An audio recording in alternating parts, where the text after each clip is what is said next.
오늘 영상으로 발제를 진행해 주신 타냐 크리스토퍼 선생님이 지금 학교 수업을 들어가셔야 됩니다. 그래서 도중에 자리를 뜨셔야 되는데요. 그래서 주최 측에서 먼저 사전에 질문을 3개 정도 전달을 드렸습니다.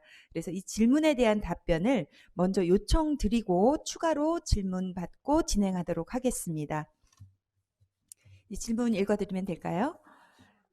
네, 첫 번째 질문입니다. 직업 교육 과정에서 지역 사회 내 다양한 기관, 자원들과 연계가 이루어지고 있는 것을 알 수 있는데 이러한 연계, 협력을 촉진하기 위한 정부의 제도적, 정책적인 지원이 있는 것인지, 교육 관련 부처와 고용 관련 부처의 협력 체계가 있는 것인지, 아니면 지역사회 내에서 자발적으로 이루어지고 있는 것인지 질문하셨습니다.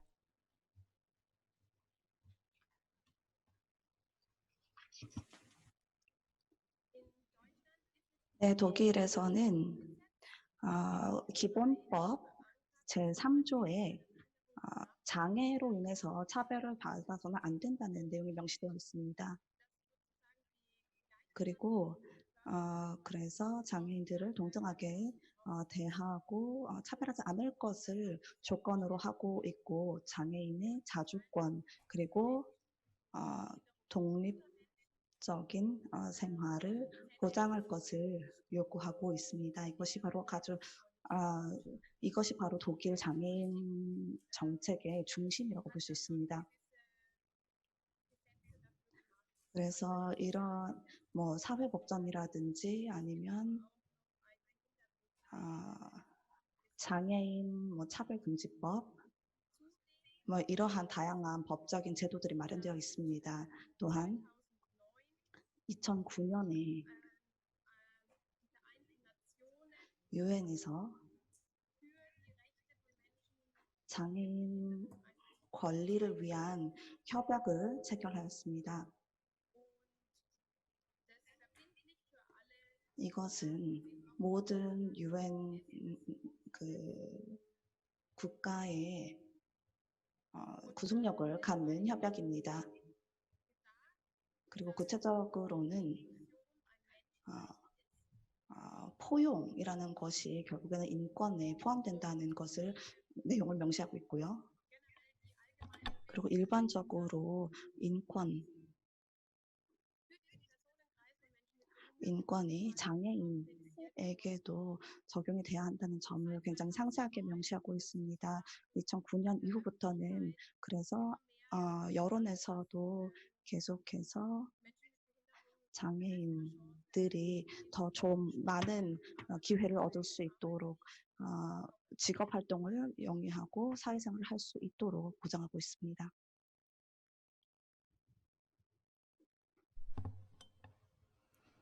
네, 답변이 끝나셨을까요? 네, 그렇지만 포용이라는 것이 인권의 한 종류인데요.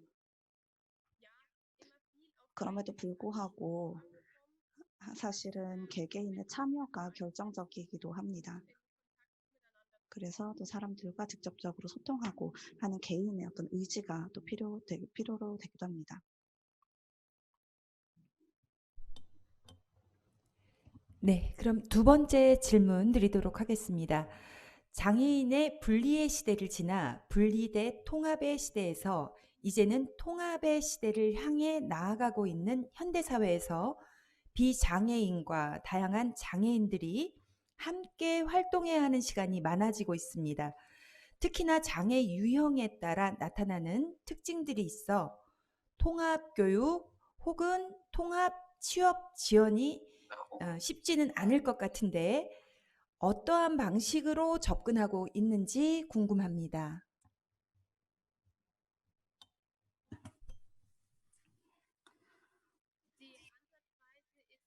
네, 저희의 접근법은 일단 모두가 일반 학교를 갈 수 있고 일자리를 가질 수 있다는 그 권리를 보장하는 것으로 시작합니다. 또한 장애인들도 그 자주성을 보장받도록 하고 있습니다.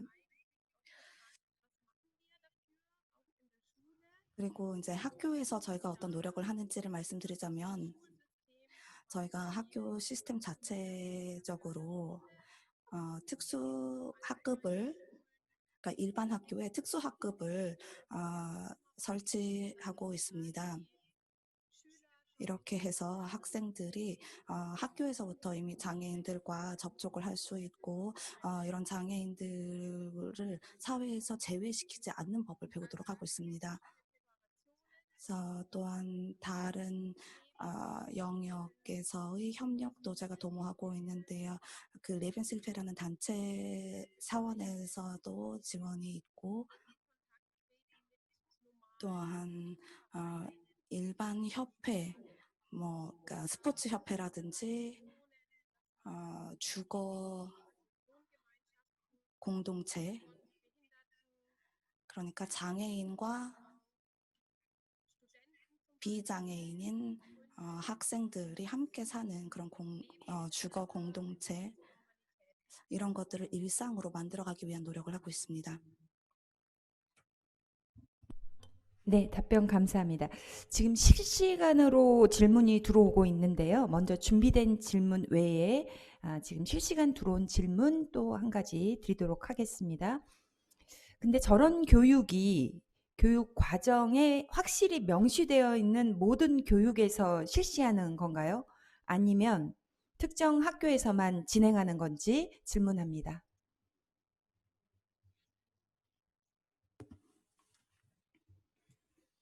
Die Programme sind 네, 이러한 정책이나 프로그램은 기본적으로는 법으로 명시되어 있습니다. 그러니까 이 유엔 그 장애인 권리 협약에 명시되어 있습니다. 그래서 모든 학교가 공통적으로 이 법에 묶여 있다고 보시면 될 것 같습니다. 그렇지만 이것이 또 이 법적인 어떤 강제성보다는 또 모든 학교가 자발적으로 참여한다고 생각하시면 될 것 같습니다. 네, 방금 질문은 그린피쉬님의 질문이었습니다. 네, 남시영님 질문 들어왔습니다. 장애인 교육과 복지 지원, 고용 정책이 우리나라의 경우에는 교육부, 복지부, 노동부로 분산되어 운영되기에 연결고리가 없습니다. 독일의 경우에는 어떤지요?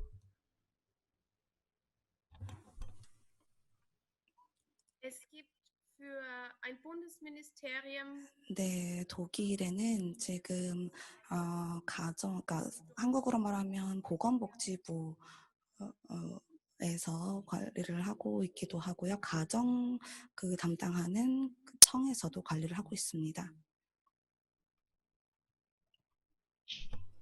네, 준비된 질문 중에 세 번째 질문 드리도록 하겠습니다. 지역 사회에서 대중교통을 이용하고 공동체, 사회적 관계를 위한 실습, 실제로 생활이라 불러도 될 정도의 과정이 이루어지고 있는데요.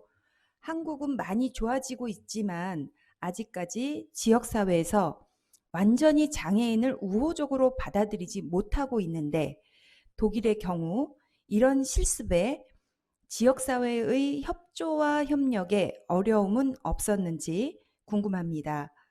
학교 차원에서 지역사회의 인식 개선, 통합을 위한 자체 프로그램을 실시하고 있는지 궁금합니다.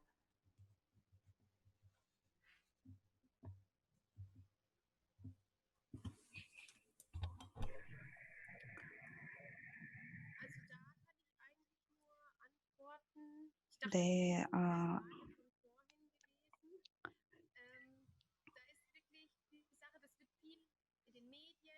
일단은 언론이나 또 여론에서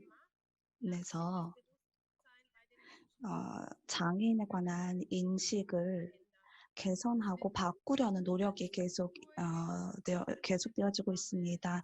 그래서 학교 차원에서 예를 들어서 자매 결혼을 맺는다든지 일반 학교와 특수 학교가 협업을 한다든지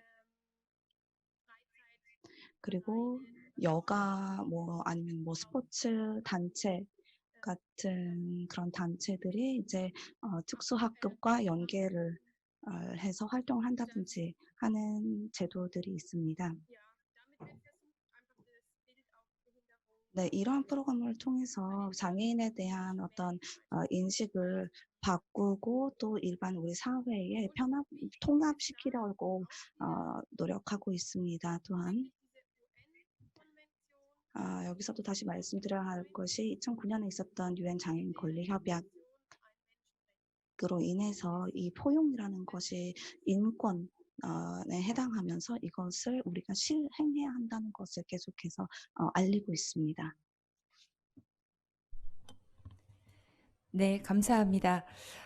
이제 타냐 선생님은 시간이 되시면 자연스럽게 이제 퇴장을 하시겠고요. 그럼 이제 좌장이신 가톨릭대학교 최국환 교수님께 마이크를 넘기고 토론을 시작하겠습니다. 모두 큰 박수로 맞아주시기 바랍니다. 네, 안녕하십니까. 독일의 직업교육, 중증장애 학생을 위한 직업교육의 과정에 대해서 그동안에 이제 발제를 좀 해주신 우리 타냐 선생님께 감사를 드립니다. 지금 목소리가 타냐 선생님도 듣고 계신가요? 오케이. 그래요. 타냐 선생님 야. 반갑습니다. Ich höre es. 그리고 예. 네, 잘 듣고 있습니다. 네네. 감사합니다. 그리고 오랜만에 우리 정민호 선생님 얼굴 좀 뵙게 됐습니다. 예, 반갑습니다. 예, 교수님 반갑습니다. 네네. 그리고 또 임병원 교수님 오랜만에 뵙습니다. 반갑습니다. 네, 반갑습니다. 예, 그리고 오늘 또 토론을 맡아주실 우리 정결조 선생님 자리 계셨고요. 그 다음에 김승현 선생님, 예, 오늘 발제 주제 잘 들었습니다. 자, 그래서 이제 우리가 지금 이제 토론을 이렇게 남겨두고 있는데요. 그동안에 이제 플로우 속에서 뭐 그린피스님을 비롯해서 또 관련 또 질문을 한 몇 가지 이렇게 전달해 주셨습니다. 그 부분에 대한 커멘트를 좀 드리면 좀 시간이 지체될 것 같습니다. 대체적으로 이제 뭐 지역사회 연계에 대한 질문이라든가 또 비장애와 장애 주거에 대한 통합 부분 그리고 제도적인 부분에서 질문을 던져주신 것으로 이렇게 기억이 됩니다.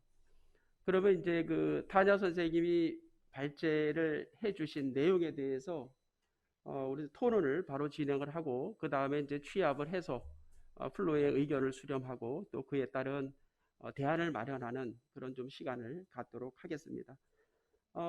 주제 발제를 해주신 타냐 선생님에 대한 내용을 뭐 간단하게 또 말씀을 드릴 수도 있고 또 우리 김승현 선생님의 또 이야기도 간단히 또 말씀을 드릴 수가 있겠습니다. 그런 부분들은 우리가 토론을 좀 진행하는 과정에서 좀 언급을 드리도록 하겠습니다.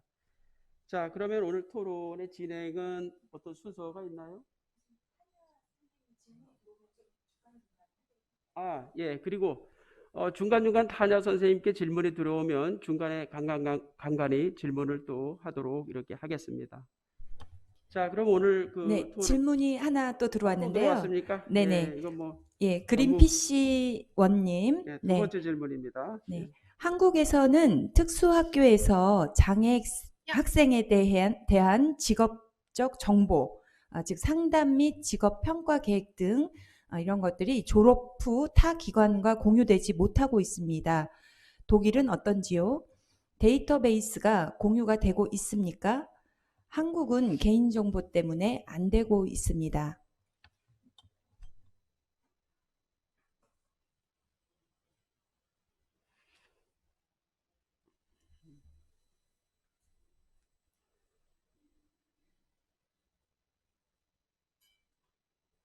Geht es da um die Berufsorientierung? Also 네, 지금 직업 교육과 관련해서 질문을 하시는 것인지요. 그래서 학교에서 평가된 내용이 예를 들어서 이 작업장으로 넘어가는 것인지 그것을 질문하신 건가요? 제가 제대로 이해했는지 다시 여쭙니다.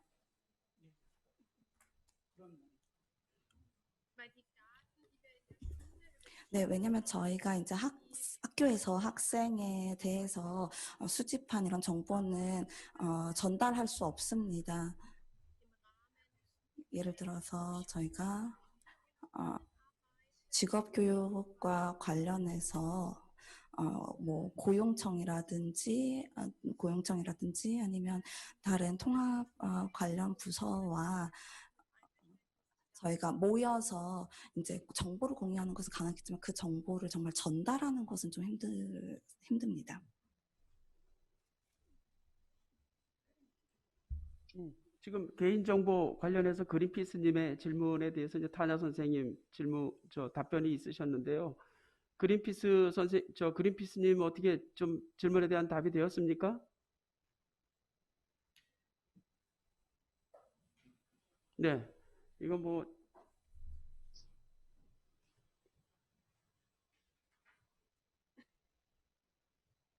네, 이거 뭐 Habe ich die Frage falsch verstanden?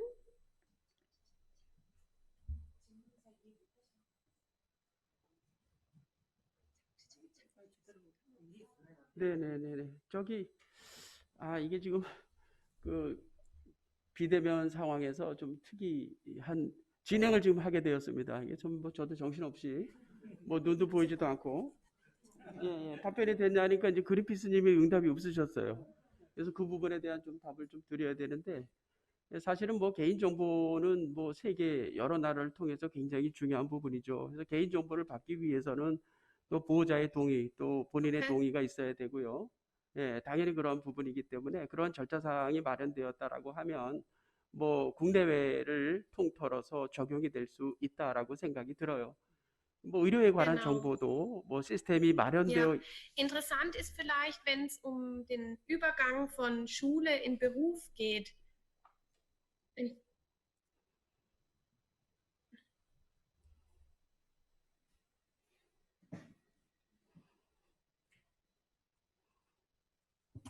War das alles?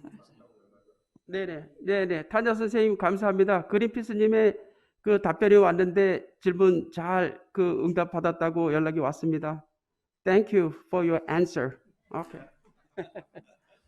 Okay, super. Okay. Ja. 자, 그러면 이제 우리가 다시 본론으로 돌아가서 또 토론을 진행해야 되겠죠. 중간에 또 질문 나오면 간단히 전해 주시기 바랍니다. 시간이 제약이 되어 있는 관계로. 가만히 있어보다가 순서를 우리 정경철 선생님 토론을 먼저 좀 진행을 하도록 하겠습니다. 15분 가량 이렇게 시간이 할당되어 있습니다. 네, Dann würde 발표를 ich mich jetzt verabschieden und würde sagen Tschüss.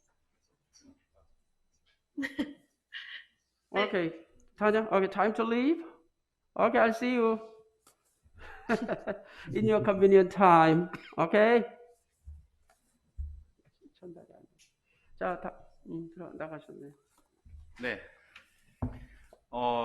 나가셨네요. 저도 하여튼 타냐님의 발표 되게 인상 깊게 들었고요. 이렇게 이제 독일의 얘기를 들을 수 있는 건 너무나도 감사드립니다. 특히 이제 저는 주로 이제 발달장애인 쪽에 관심을 갖고 그쪽에 이제 많이 얘기를 하게 될 텐데 독일에서는 70% 이상을 취업을 시키려고 강제된 것 같은 어떤 맥락이 있고 되게 그게 의미가 있었고 또한 독일 교육이 저는 이제 성인 일반 고용을 이제 목표로 하고 있는데 일반 고용이나 사회에서 일반 고용을 할 수 있는 자립을 할 수 있는 어떤 방향으로 가는 것이 되게 인상 깊었고 그렇게 연계할 수 있으면 좋겠다 싶었고 실제로 저 지역에서 특수학교 선생님들하고 그렇게 연계하려고 했는데 지금 코로나19로 많이 막혀 있는 상황이긴 합니다. 그래서 이제 우리 학교 선생님들하고 특수학교 선생님들하고 이제 상의를 했을 때 고등학교까지 이제 학습을 마친 학교에 이제 과정을 마친 분이 사회로 나왔을 때 어떤 것을 가장 선호하냐? 당연히 이제 일반 고용을 가장 선호했고 그 다음에 이제 거기에서 이제 못 가신 분들이 이제 보호작업장, 근로작업장을 이제 가시게 될 거고 거기에 못 가신 분들이 이제 어떻게 되냐면 이제 주간보호나 이런 데를 좀 가게 되는 거고 거기에도 T1 대기로 타게 되면 이제 제가나 이제 되게 안타까운 상황이 권리되는 것은 아마 여기 오신 분들 다 아실 상황입니다. 그래서 저희가 이제 고민하는 것은 지금 독일에서 얘기했던 것이 지금 일반 취업 일반 고용 현장에서는 이렇게 경쟁적인 어떤 상황이 되다 보니 지원이 많이 필요하신 분, 소위 말하면 중증장애인분이 점점점 취업 시장에서 또 멀어지게 되는 상황이 되고, 거꾸로 지원이 적게 필요하신 분은 점점 더 치열한 경쟁에 내몰리는 상황이 됩니다. 만약에 이제 우리가 이것을 어떻게 하면 극복을 하고, 그분들 지원에서 이제 아시겠지만 예를 들어서 저희가 한 번의 취업을 잊기 위해서 10번의 이제 면접을 본다고 치면 떨어지는 9번을 통해서 발달장애인 당사자분이나 장애 당사자분 되게 마음에 이제 억압된 상처를 얻게 되는 과정에 겪게 됩니다. 그래서 그걸 어떻게 하면 막을 수 있는 어떤 그 사전 훈련이 독일에서는 그걸 보여준 게 아니냐. 그래서 일상생활 훈련뿐만 아니라 그 취업에 대한 준비까지 같이 가면 되게 인상 깊었습니다. 특히 지금 저희가 이제 지원이 많이 필요한 소위 중증장애인분들을 취업시키려고 그러면 일상생활에 대한 질문을 가장 많이 받아요.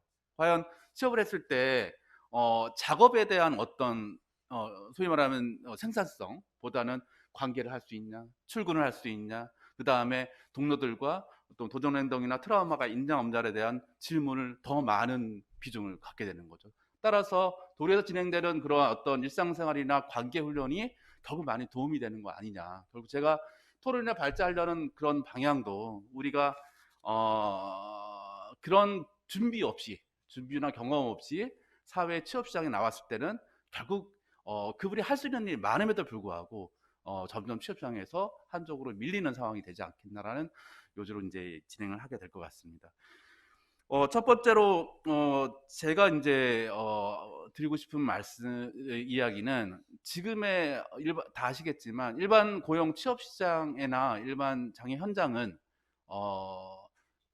자립생활 운동 이후에 발달장애 문제를 해결하지 못해서 지원 패러다임으로 넘어가고 있는 상황입니다. 서포트 패러다임으로 넘어가 있는 상황이고, 서포트 패러다임이라는 것은 신체 장애인을 지원했던 방식으로는 도저히 인적 장애를 가진 분을 취업 시장이나 일반 고용에서 지원할 수 없다라는 어떤 그 절박함으로부터 우리 사회가 변하고 있다고 저희는 보고 있습니다. 그러면 더 다르게 얘기하면 발달장애인에서 지원이 없이 경쟁적 취업을 하는 것이 가능한가? 저는 그것을 말씀드리고 싶어요. 왜냐하면 훈련도 되게 중요하고 학교 생활에서 그분의 스킬이나 이것도 중요하지만 결국 취업 현장에서는 발달장애를 가지신 분들은 지속적인 지원을 통해서 고용 유지가 필요하다. 그거 없이는 지금 얘기했던 처음에 문제 제기했던 그 부분이 점점 더 경쟁 위주로 취업 시장이 돌아가는 것을 막을 수 없다라는 얘기를 드리려고 하는 거예요. 그래서 발달장애를 가지신 분들을 취업 시장에 가려면 지원의 양을 더 많이 늘리는 방향이 있는데, 아쉬운 거는 여기에 이제 토론문에도 있지만 그것이 학년기 때 연습이 안 돼요. 그러니까 지원 패러다임이라 그러면 하면 서포트를 어떻게 해야 되고, 그러면 나는 어떤 지원이 필요한지 명확하게 얘기를 해줘야 되는데, 그것은 우리 사회도 준비가 됐지만 장애 당사자, 특히 부모님들의 준비도 안 돼 있어요. 그래서 부모님들이 이걸 지원 방식을 해서 일반 고용이나 더 좋은 일자리로 넘어갈 수 있다는 확실히 들을 수 있었는데, 그거에 대한 포기나 어떤 이해가 부족을 한 거죠. 그래서 새로이 또 시작해야 되는 부분이기 때문에 시간이 또 많이 걸리게 된다는 것입니다. 그래서 지금 현장에서는 저희가 이제 발달장애인 취업에 이제 보면 여기에서 70%가 약간 어려운 일자리, 부엌일이나 식기 닦는 거나 청소나 이쪽 일에 몰려가고 있는 것도 우리가 그런 일을 할 수밖에 없다는 어떤 그 자기의 어떤 검열이나 이런 게 들어갈 수도 있다. 분명히 그 중에선 더 많은 지원을 받으면 훨씬 더 좋은 일자리로 가실 수 있는 분들이 있더라는 거죠. 근데 그것은 결국 취업 시장에서는 금방 우리가 습득할 수 없는 거다. 자기가 지원 플랜, 아까 나왔던 그 ISP나 개별 지원 계획을 통해서 그것을 지원하고 지원받는 방법을 꾸준히 연습하고 습득돼 있어야 가족과 당사자가 현장 나갔을 때 그것을 요구하고 그것을 적용할 수 있더라는 거죠. 그래서 저희가 독일에서 70%까지 이제 했다는 것에 되게 저는 이제 의미가 있었다고 생각을 하고 그게 연습에 대한 결과가 아닌가라고 보고 있고, 또 하나는 지금 그 고용의 장벽, 우리가 지금 맞춰 있는 것이 고용의 장벽을 넘은 것은 장애 당사자의 훈련뿐만 아니라 가족과 그 다음에 기관과 지원기관, 그 다음에 고용주죠. 사업체가 같이 노력해야 될 부분이다. 여기서 이제 뭐 실명을 밝히지 못하지만 이제 저희가 이렇게 취업을 이제 트라이를 해서 이제 답이 와요. 답이 오면 좀 당황한 답들이 있어요. 그래서 초기 2000년대 초반에 장애 당사자분들이 취업해서 장애 차별처럼 장애로 인해서 취업을 못하는 것처럼 요즘에는 발달 장애로 인해서 취업을 해서 밀리는 경우를 그것을 공공연하게 이제 인정을 하는 그 불합격 사유가 나와요.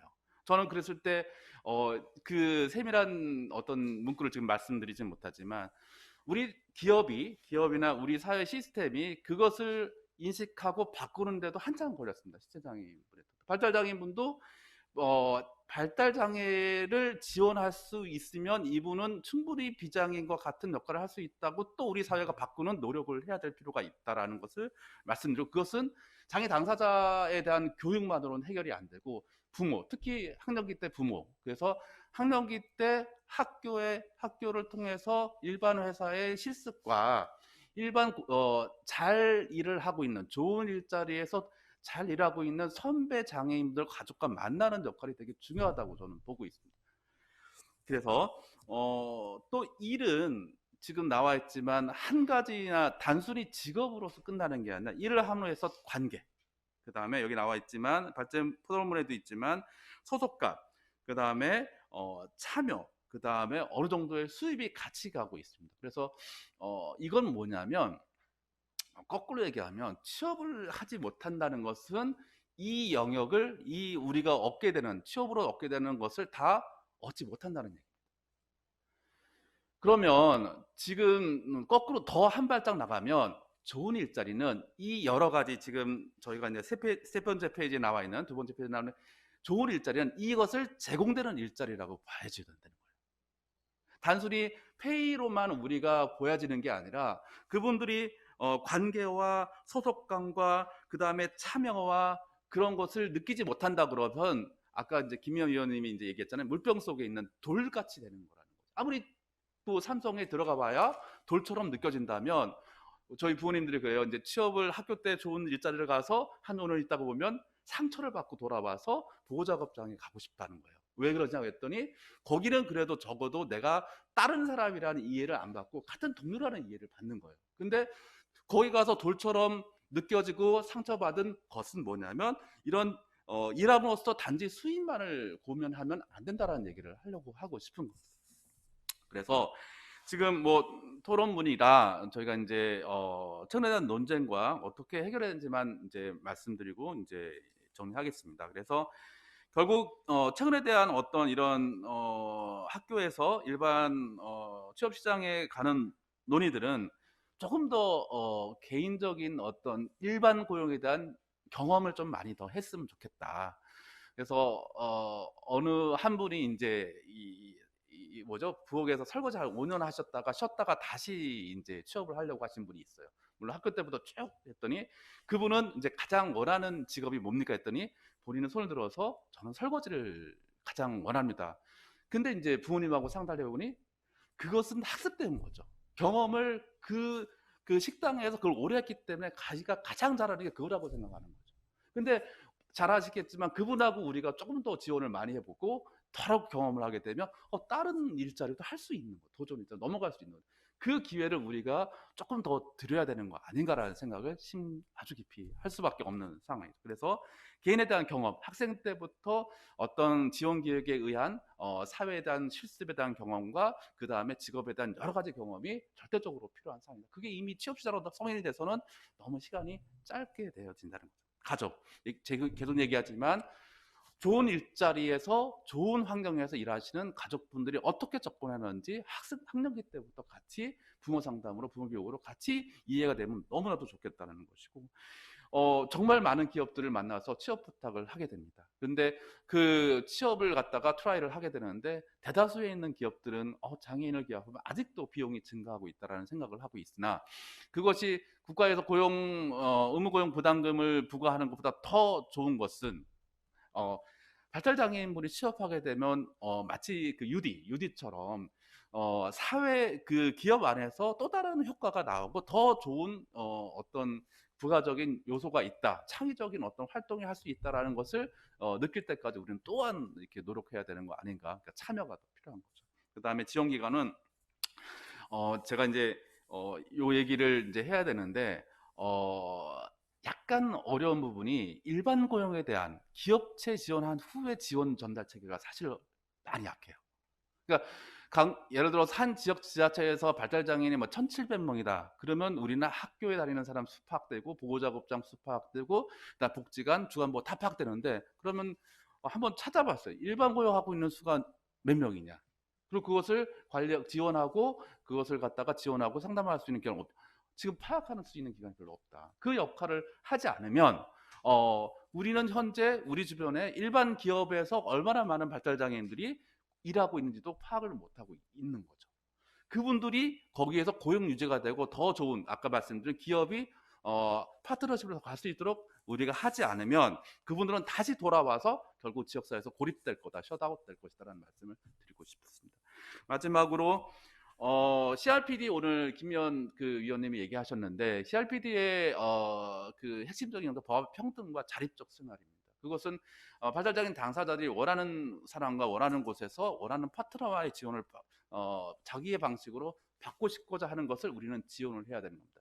그 지원을 할 때 핵심적인 것은 그분이 어떤 것을 원하는지를 알아는 것이 important 바로 그분이 원하는 선호에 대한 파악이고 그 선호가 그분이 일반적으로 유지해야 되는 기본적 수익과 경제활동 객관적 조건을 또 말해야 되는 것이 우리가 객관적 조건과 주관적인 어떤 개별 선택에 대한 밸런스를 찾는 것이 우리가 지금 앞으로 해야 될 방향이 아닌가. 그래서 단순히 수입이 아니라 그분이 관계하고 우리 사회에서 역할을 하고 기업에서 역할을 하는 방향으로 가기를 바라면서 토론문을 마치겠습니다. 감사합니다.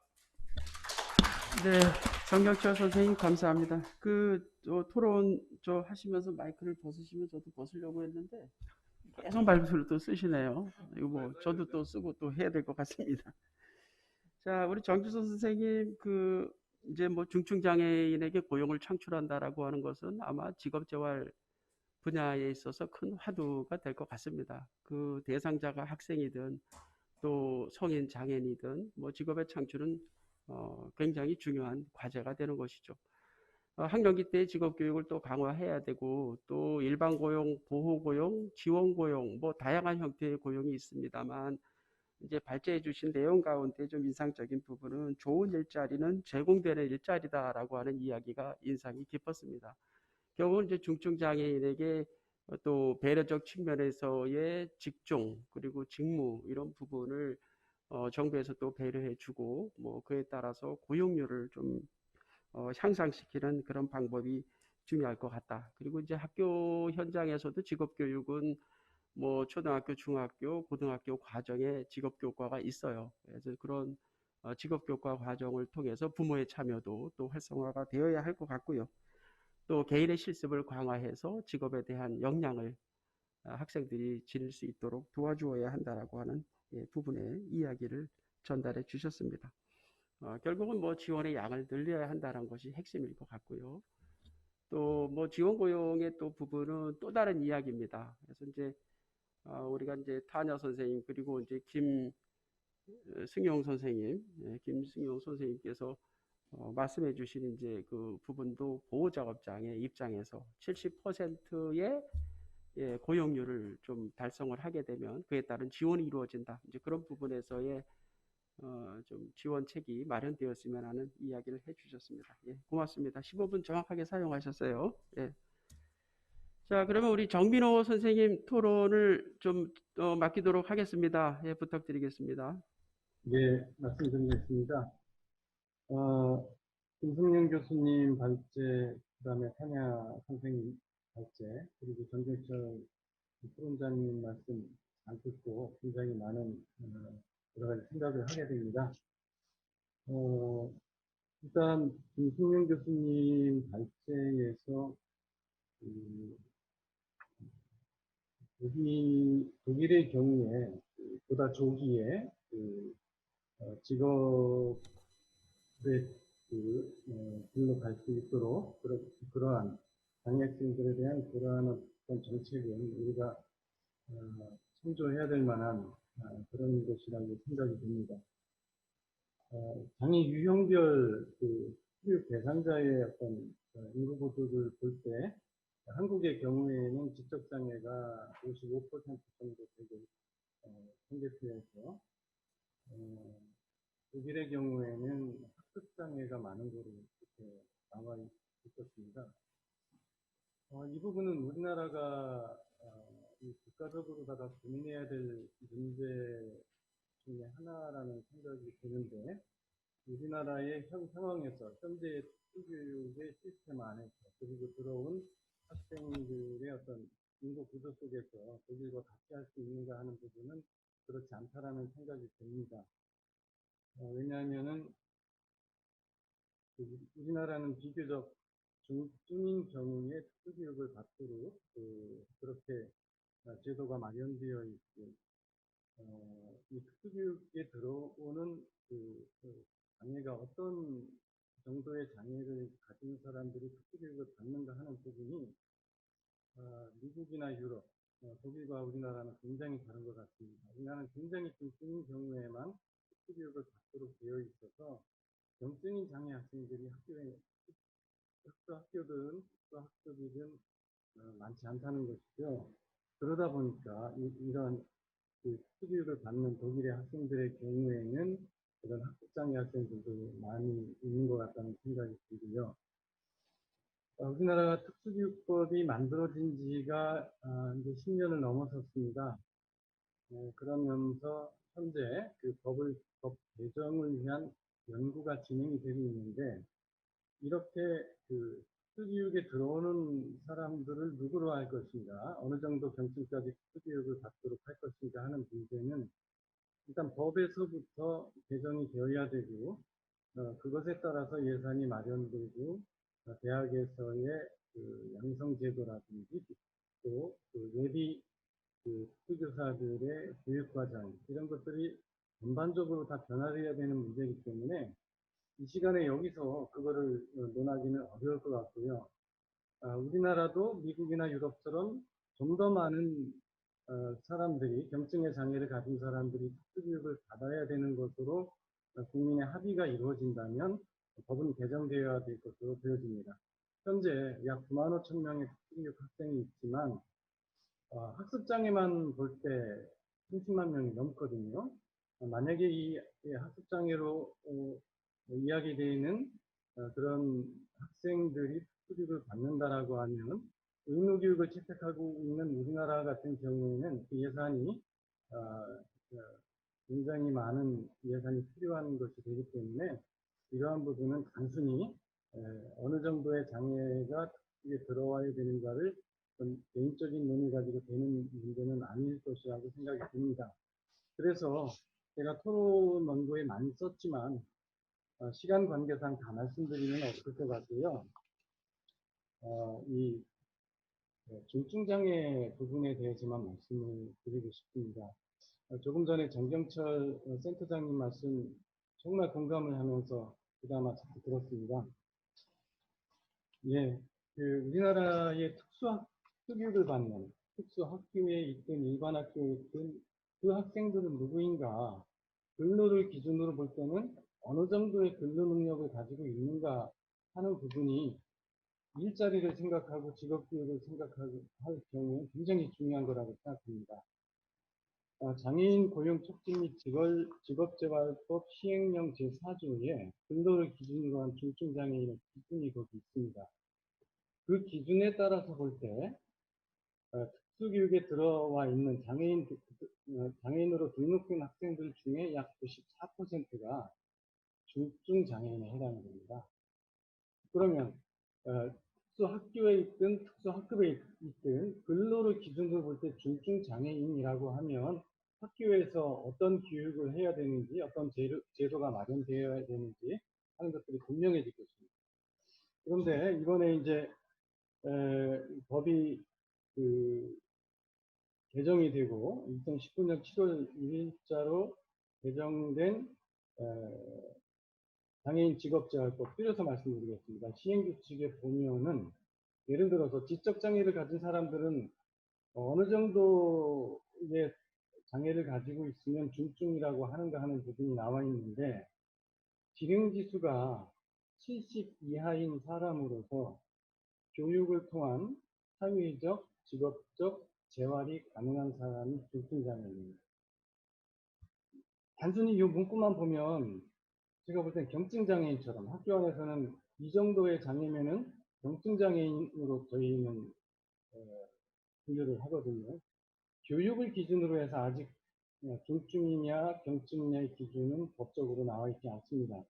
그렇지만 명확하게 장애인 직업재활법에 근로를 기준으로 해서 중증장애인이 누군가의 기준이 나오는데 지능지수가 70 이하인 사람이에요. 만약에 지능지수가 70 이상인 사람이라고 본다면 특수교육에 안 들어오는 학생들이 대다수입니다.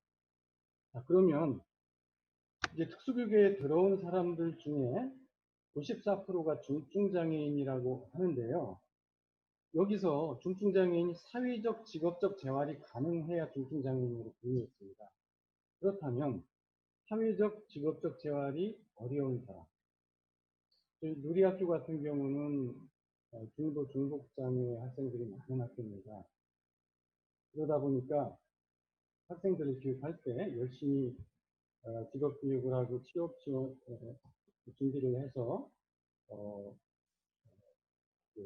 취업에 도달시킬 수 있는 학생들이 얼마나 되는가 볼 때 거기에 도달하기 참 어려운 학생들, 그러니까 하루 종일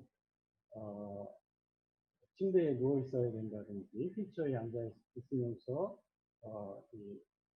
움직임이 어렵다든지 또 인지적인 지적인 부분도 굉장히 어려워서 휴교산이 안 된다든지 하는 학생들이 굉장히 많습니다. 이런 학생들은 애초부터 취업에 도달하기 어렵습니다.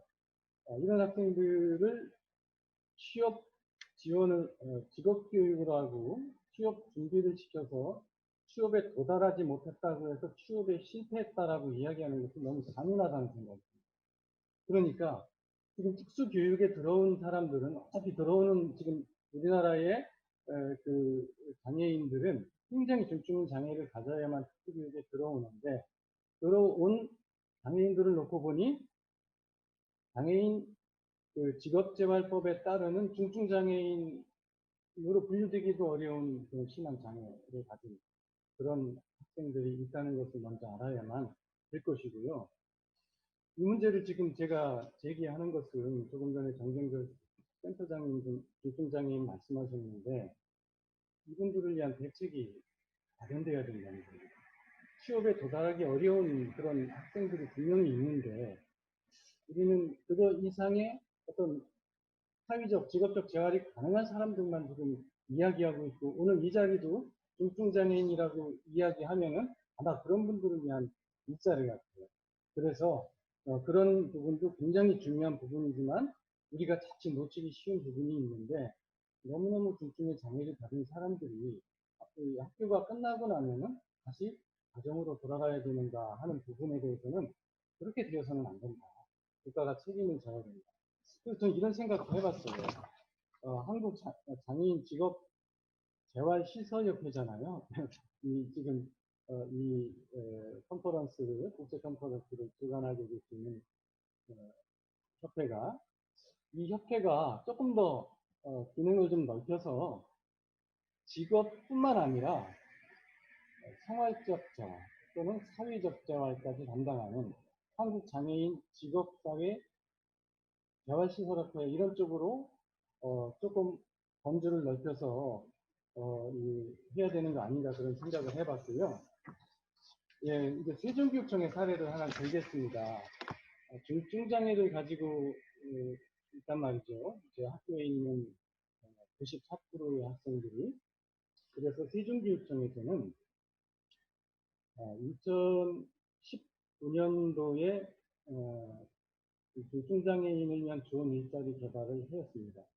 이 사례를 소개해 드리는 이유는 이것처럼 우리나라의 공공기관들, 국가기관들, 그리고는 대기업이나 이제 나중에 시간이 지나면 중소기업까지도 얼마든지 장애인들을 위한 일자리를 개발을 해서 그분들에게 열어줘야 되고요. 아무리 중증의 장애를 가지고 있다 하더라도 도저히 직업 취업에 도달하기 어려운 분들을 빼고는 그분들에게 일자리를, 안정적인 일자리를 제공해 줄 수 있어야 된다고 생각합니다. 세종교육청에서 작년에 채용한 그 일자리는요, 장애인 사서도우미인데 17명을 선발을 했습니다. 학교에는 대부분 다 도서관들이 있어서 이런 도서관에서 도서 대출 반납, 도서 자료정리, 도서실 실내 청소, 기타 도서실 운영에 관한 일들을 담당하고 있는데, 이분들은 현재는 하루에 4시간, 20시간 근무할 수 있도록 했고요. 그렇게 했을 때 최저임금을 받습니다. 받으면 수당 별도로 하고 한 달에 91만 1,500원을 받고 있습니다. 굉장히 좋은 일자리라는 생각이 듭니다. 나중에 그 교육청의 여건이 더 된다면 일자리의 시간을 4시간에서 6시간, 8시간으로 늘릴 수 있는 거겠지만, 4시간인 것도 굉장히 괜찮다는 생각이 드는 것이, 우리 중증장애를 가진 분들이 8시간이라는 것이 체력적으로 힘들 수도 있기 때문에 집중력 있게 4시간 정도 일할 수 있는 것을 이렇게 마련을 한 것이죠. 그래서 저는 이 독일의 정신장애인들을 위한 그런 부분들도 굉장히 우리가 장기적으로 볼 때는 벤치마킹해서 우리가 정신장애인들을 위한 부분도 생각을 해야 되지만, 중증장애인들을 생각을 할 때는 현재 오늘 이 토론회는 학교에 있는 교육을 받는 장애인들을 생각해보는 시간이기 때문에 94%가 중증장애인이라는, 그 중증장애인 중에는 취업에 도달하기 어려운 분들도 있다는 부분까지 생각을 하면서 일자리 마련과 또 사회적 재활을 위한 그런 배려까지 앞으로 있어야 되지 않을까, 이런 말씀을 드리면서 토론을 마치도록 하겠습니다. 감사합니다. 해야 되겠네. 네, 정민호 선생님 고맙습니다. 네. 오디언스의 박수가 안 나오네요. 역시 비대면 상황이. 네. 감사합니다. 박수를 치시면 다 듣고 계십니다. 네.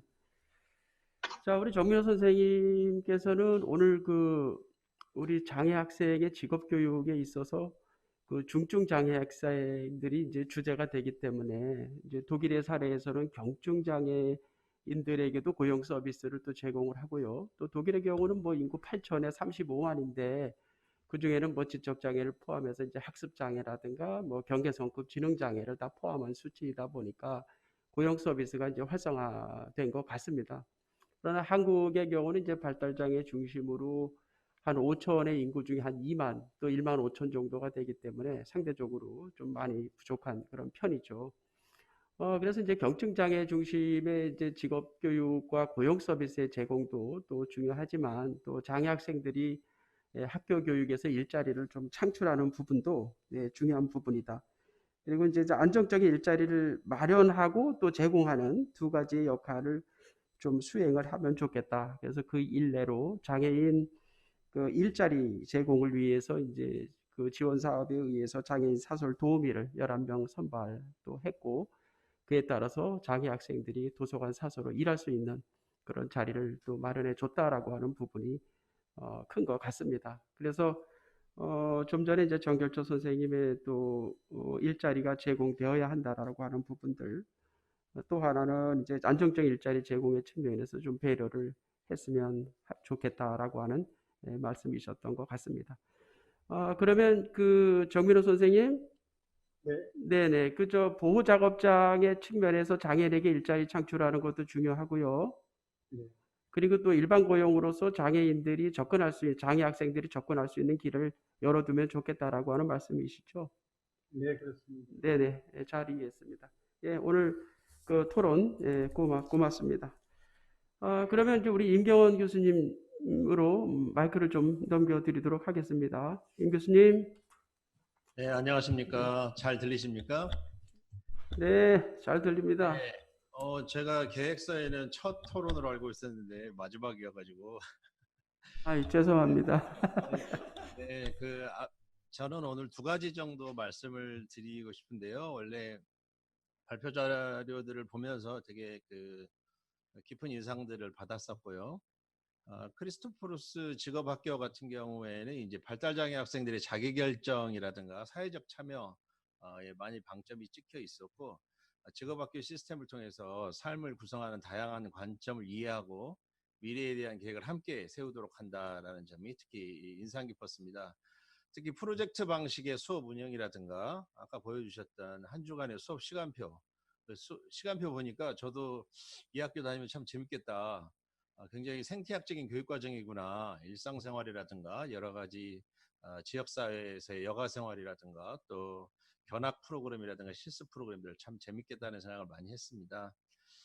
그래서 아마 핵심적으로 학생 중심의 생태학적 교육과정을 운영하고 있는 점, 그리고 교내외의 협력 체계가 잘 구축되고 활용되고 있다는 점이 좀 인상 깊었습니다.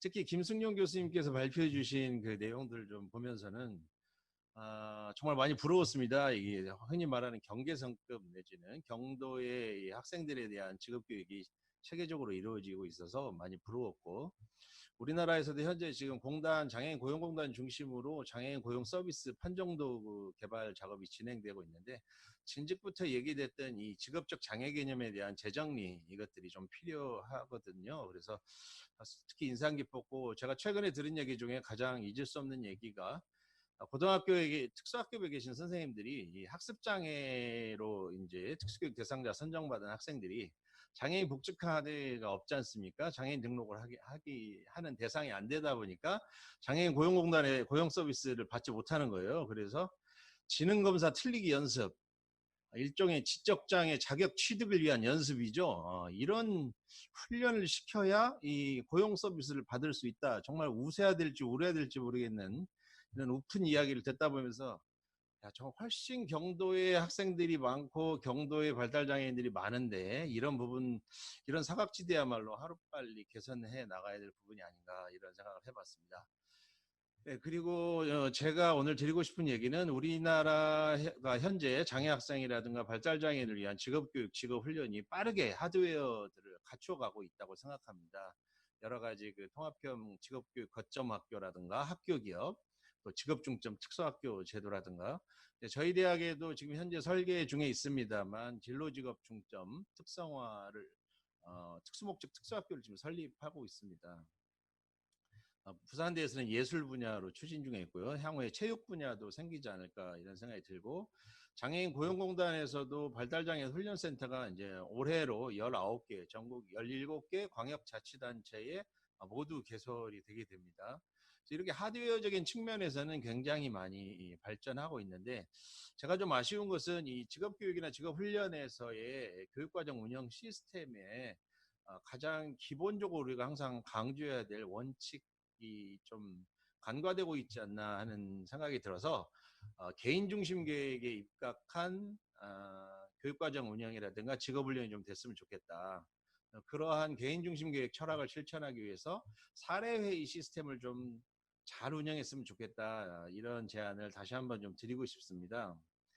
개인 중심 계획은 이제 기관 중심 계획이 아니라 소비자 중심을 좀 당사자들을 강조하는 개념으로서 기관 중심 계획의 상대적인 개념으로 볼 수가 있겠고요.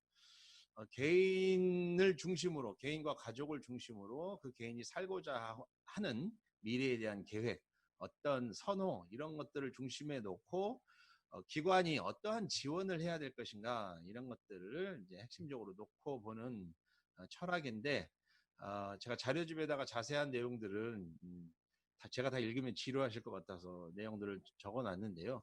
이 개인 중심 계획 철학을 이용해서 개별화 교육 계획을 짜는데도 활용할 수가 있고요. 특수교육 학년기에는 개별화 전환 교육 계획을 짜는데도 예, 활용할 수 있겠고, 긍정적인 행동 지원 계획을 짜는데도 이게 활용을 할 수 있겠습니다. 그래서 저희가 이제 새롭게 공주대학교도 이제 부설 특수학교를 설립하고자 하는데, 거기에서도 이제 학생이 입학할 때부터 졸업한 이후 1년 정도 시점까지 체계적으로 이게 사례회의라고 하는 시스템을 개인중심 교육 철학에 입각해서 좀 도입을 해서 진짜 이 친구들이 무엇을 원하고 어떻게 살고자 하는지 이런 철학들을 좀 반영해 줘야 되는 그런 시스템들을 좀 도입해야 되지 않을까.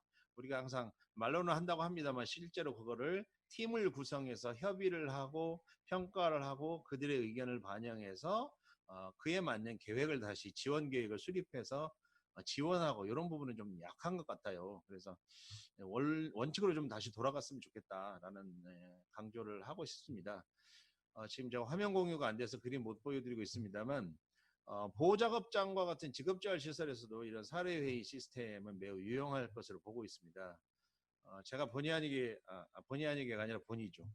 사회복지법인을 운영하고 있는데 보호작업장을 운영하고 있어요. 저도. 그래서 저희 보호작업장에서는 이 사례회의를 설립 초기부터 진행을 하고 있습니다. 보호작업장 같은 경우는 생산성을 향상해서 일정 정도 이익을 창출해야 된다는 것과 직업재활 서비스의 내실화를 기해야 된다는 이 두 마리 토끼를 동시에 모두 잡아야 되지 않습니까? 그래서 이 보호작업장의 숙명이죠. 이 두 마리 토끼를 다 잡게 하기 위해서.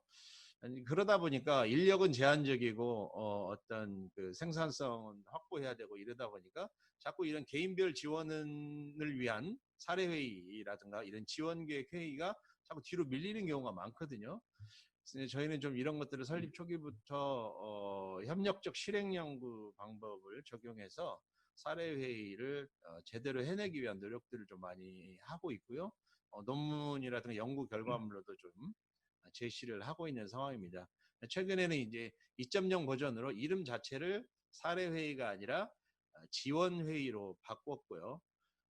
지원의 정도를 어떻게 조절해 가면서 스스로가 선택한 삶의 질을 확보하게 할 것인가 라는 원칙, 그리고 일에 사람을 맞추지 않고 사람의 일을 맞추겠다라는 원칙을 세우고 운영을 하고 있는데, 아무리 중도의 장애가 있다 하더라도 저마다의 수준에 맞는 그런 일을 찾아주는 것이 오히려 그 부분만큼은 전문가들의 몫이다. 그 스스로 일을 잘할 수 있게 기능을 높이려는 노력도 중요하지만 기관과 전문가들이 아무리 중증의 장애가 있다 할지라도 할 수 있는 일을 어떻게 찾아줄 것이냐, 여기에 더 우리가 초점을 맞춰야 되는 게 아닌가, 이런 거에 관심을 갖고 있습니다. 그래서 그런 사례회의들을 통해서 일과 관련된 기능적인 문제, 생산성의 문제라든가 도전적인 행동 때문에 나타내는 문제, 또 인간관계 갈등에서 나타나는 문제, 이런 것들을 주로 논의를 해서 어떻게 지원할 것인지를 여러 전문가들, 행동 전문가, 특수교육 전문가, 직업재활 전문가들이 같이 모여서 지원하는 그런 시스템들을 운영을 하고 있습니다. 그래서 언젠가 이런 것들 공유할 수 있는 기회가 있으면 좋겠는데요. 토론 시간이 짧은 것 같아서 제가 빠르게 좀 말씀을 드렸는데, 제가 다시 한번 정리하고 싶은 얘기는 개인 중심 계획의 철학에 입각해서 사례회의, 이런 지원 중심의 회의 시스템을 도입해서 운영하면 좀 더 중증의 우리 학생들이나 발달 장애인들이 좀 더 직업의 세계에 가까워지고, 또 이 직업재활 시설 자체가 평생교육기관으로서의 기능도 있기 때문에 지역사회에서의 독립적인 주거생활이라든가 여가생활에 대한 영역도 체계적으로 지원할 수 있는 그런 시스템이 될 수 있지 않을까 생각합니다. 오늘 소중한 토론 기회 제공해 주신 한국장애인 직업재활 시설협회 관계자 여러분께 감사 말씀드립니다. 너무 서두른 것 같긴 한데요. 마치겠습니다. 네, 임 교수님 고맙습니다. 15분이 아직 채 안 됐습니다. 네. 자, 그리고 임 교수님은 마지막 부분에 이제 통합해서 요약 정리를 해 주셨어요. 그래서 이제 결국 개인 중심 철학에 입각한 또 직업교육의 장이 학교에서 선행이 돼야 된다. 그러나 이제 그런 부분들은 결국 사례회의를 중심으로 해서 IEP가 되는 것이죠. 개별화 교육 계획이라든가 이런 내용 속에 전환 교육이 포함되고 그에 따라서 사례회의가 좀 정착이 되었으면 좋겠다라고 하는 어떤 시스템을 좀 말씀해 주셨습니다. 사실은 이제 학교에서 뭐 장애 학생을 교육하는 데 있어서 뭐 부모라든가 또 각종 단체에서 지원이 있죠. 물론 제도적인 지원도 있고요. 또 교사의 지원도 있고, 뭐 교사의 지원이라고 하면은 이제 학습적인 지원이 되는데, 뭐 사회복지에서도 우리가 사례회의에 대한 또 개념을 그동안에 사용해 왔고요. 또 재활 분야에서도 사례회의라고 하는 개념을 또 사용해 왔습니다. 그래서 이제 임 교수님의 입장에서는 우리 사례회의의 이름을 좀 지원회의다라고 이렇게 좀 바꾸었으면 좋겠다라고 하는 또 말씀을 주셨습니다. 그래서 예전에도 이제 직업재활 지원, 직업재활을 또 지원 서비스 이렇게 좀 명칭을 바꿔서 부르는 경우도 많습니다. 자, 이렇게 해서 이제 세 분의 토론자께서 이렇게 나름대로의 우리 김승용 선생님 그리고 타냐 크리스토퍼 선생님의 또 발제를 듣고 토론을 진행해 주셨습니다. 자, 이렇게 해서 이제 토론을 좀 마치는 것으로 하고요. 그러나 이제 마치는 것은 아니고 어떤 플로우라든가 혹시 온라인상에 질문 들어온 것이 있습니까?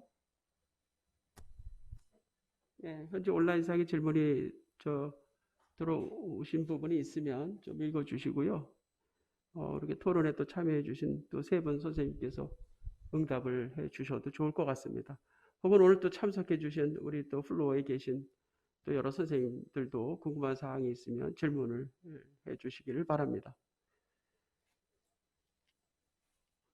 시간은 한 15초를 드리도록 하겠습니다. 네, 우선 온라인상으로 들어온 질문은 현재 확인되지 않고 있고요. 네네. 네. 자, 그러면은 뭐 마무리 좀 진행을 하면서 좀 하시도록 하겠습니다. 자, 오늘 뭐 타냐 크리스토퍼 선생님께서 이제 특수학교 교사로 계시면서 또 발제를 통해서 뭐 이렇게 이제 사립 특수교육 지원 센터를 이렇게 좀 소개를 해 주셨는데 그 발제문에는 이제 특수학교라고 되어 있는데 사립특수교육지원센터라고 명시가 되어 있더라고요. 그래서 김승영 선생님 그 부분에 대한 뭐 다른 좀 얘기가 있을까요? 예, 우리나라는 통합교육을 이야기할 때 지금 보면 특수학교에 일반 학교에 특수학급에 특수교사가 있으면 그 특수교사가 통합학급의 학생들을 지원하는 걸로 알고 있고, 일반 학교에 통합되어 있는 장애 학생이 특수학급이 없거나 이제 특수교사가 없으면 특수교육 지원센터에서 이제 순회교사 지원을 나가는 걸 알고 있는데, 한국은 교육청, 그러니까 특수학교가 특수교육 지원센터로 재구조화되지 못했고 교육청 산하에 특수교육 지원센터를 따로 만들었잖아요. 근데 독일은 통합교육으로 이게 큰 흐름이 가면서 유엔 장애인 권리 협약 때문이기도 하고요. 특수학교가 궁극적으로는 해체돼야 되는데 기존에 잘 분리교육을 시켜왔던 특수학교가 해체되는 것은 이제 생각할 수 없는 일이고, 그렇다면 할 수 있는 것이 무엇이냐? 재구조화하는 겁니다. 그래서 예전에 특수학교라고 불렸던 이제 특수학교들이 이름을 특수교육지원센터로 바꾸는 겁니다. 그래서 특수학교의 역할은 그대로 하고 있으면서 일반 학교에 통합되어 있는 장애 학생들을 이제 지원하는 특수교육지원센터 역할까지 같이 하는 거죠. 그러다 보니까 지금 공식적인 명칭은 이제 특수교육지원센터라는 말을 하고 있죠. 예. 그 부분이 이제 제가 그 토론문을 보면서 잠깐 좀 궁금해했던 부분입니다. 뭐 한국의 경우에는 뭐 교육청 내에 특수교육지원센터에서 이제 관련 서비스를 제공하는 그런 시스템으로 운영되고 있기 때문에 네, 고맙습니다. 자, 그래서 이제 오늘 두 번째에 대한 내용은 뭐 독일의 경우에는 이제 팀 구성을 해서 학생들에게 접근한다라고 하는 부분이 뭐 우리나라의 그 뭐 사례 회의를 통해서 우리 임 교수님도 말씀해 주셨지만 사례 회의 혹은 또 지원 회의를 통해서 이런 팀 구성을 좀 사례를 좀 접할 수 있으면 좋을 것 같습니다. 그러나 독일의 경우에는 어쨌든 심리학자 또 사회복지사, 방과후 교사, 치료사가 협력팀을 구성해서 장애 학생의 이제 직업 교육을 임하고 있다라고 하는 부분이죠. 그래서 우리나라의 경우에도 뭐 사례회의나 지원회의를 통해서 어떻게 팀 협력을 구축할 것인가 이런 시스템적인 이야기를 다음 기회가 되면 좀 이야기를 좀 나누었으면 하는 부분입니다. 자, 그 다음에 이제 크리스토퍼 선생님께서 학습 영역에서 핵심 역량을 좀 향상시키는 부분으로 어떤 협력적인 파트너십을 이렇게 좀 말씀해 주셨는데, 그 가운데 뭐 여러 항목 중에 이제 대인관계라든가 인성, 함양 또 이런 부분을 언급을 해 주셨어요. 그래서 우리나라의 경우에도 이제 장애 학생들 혹은 이제 장애인들의 이직 사유 중에 하나가 어떤 사회성 기술의 부족에 의해서 이직의 많은 부분을 차지한다라고 하는 또 연구도 있습니다. 자, 이런 부분에서는 이제 대인관계라든가 또 이런 인성 함양을 위한 또 윤리적 예절이라든가 이런 부분에서 어떻게 교육을 또 하는 것이 좋은가, 그리고 그에 따른 효과성에 대한 분석이라든가 이런 부분들도 이야기가 또 전개될 수 있을 것 같습니다. 그 다음에 이제 하나는 우리가 공통적으로 그 장애 학생의 경우에는 이제 중증 장애인들이 이제 특수학교의 94% 정민호 선생님 말씀 중에는 많은 수를 차지하고 있기 때문에 이런 중증 장애 학생을 위한 교육이 그리고 또 그에 따른 훈련이 중요하다라고 하는 것을 좀 우리가 인식을 해야 할 것 같고요. 어떤 자리를 마련한다라고 하는 측면에서 제도적 뒷받침도 또 선행이 되어야 할 것 같습니다. 현재 이제 한국장애인고용공단에서는 우리가 이제 장애인의 직업과 교육과 훈련에 있어서 또 많은 뭐 지원을 하고 있습니다만, 사실은 이제 경증장애로 분류되는 뭐 경계선급 지적 장애라든가 또 기타의 학습 장애, 뭐 난독증을 포함하여 이런 장애인들이 직업 교육에 대한 필요성이 있음에도 불구하고 또 현재 장애인 그 등록 체계상의 법적 장애 유형에 분류가 되지 않기 때문에 어떤 고용 서비스를 답보할 수 없는 상태입니다. 그런 부분에서 또 직업적 중증 장애, 직업적 장애에 대한 또 개념이 현재 많이 논의되고 있는 시점이기도 합니다. 그렇게 되면은 정민호 선생님께서 말씀해 주신 또 예산이라든가 이런 부분을 또 고려하지 않을 수가 없는 그런 부분일 것 같습니다. 자, 여러 뭐 정책적 대안 또 정책적 제언을 좀 남겨두면서 오늘의 주제였던 우리가 중등 학생들의 직업 교육에 대한 그 발제와 토론을 좀 마치도록 하겠습니다. 자, 오늘 참석해 주신 오디언스 또 여러분들, 그리고 오늘 발제에 참여해 주신 세 분의 또 토론에 참여해 주신 세 분 선생님들, 그리고 오늘 또 김승용 우리 선생님께 깊은 감사를 드립니다. 자, 이렇게 해서 진행을 마치도록 하겠습니다. 고맙습니다. 네, 모두 수고해 주셨습니다. 오늘 토론에 함께해 주신 우리 영상으로 함께해 주신 임경원 교수님, 정민호 교장 선생님, 그리고 또 현장에서 함께하신 정경철 선생님, 그리고 우리 오늘 자작 맡으신 최국한 교수님께 다시 한번 큰 격려의 박수 한번 보내주시기 바랍니다. 네. 감사합니다. 감사합니다.